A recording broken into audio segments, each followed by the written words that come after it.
Hello guys, আপনারা সবাই কেমন আছেন? আশা করি ভালো আছেন। আমিও ভালো আছি। ভালো আছি বলতে আমি ভালো অর্থাৎ নেই। ভালো লাগা নেই কারণটা হলো আপনাদের জন্য। আমি যথার্থ আমি যতটা আমার আছে আমি ততটাই দিয়ে চেষ্টা করি তোমাদের বড় হওয়ার জন্য। আর আমি যখন বড় হতে চাই তোমরা চাইছো না, কারণ তোমরা সাবস্ক্রাইব করছো, সাবস্ক্রাইব করে দিয়ে আবার তুলে নিচ্ছ।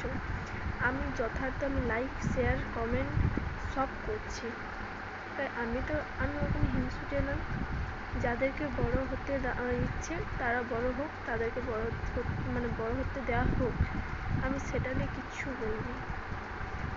যারা বড় হতে চাইছে আমিও তাদেরকে বড় হতে দেব, আমি দিচ্ছিও। এখনো কেউ কিছু আমাকে বড় হতে দিচ্ছে না। প্লিজ আমাকে লাইক কমেন্ট শেয়ার করবে। বাই, তোমরা সবাই ভালো থেকো।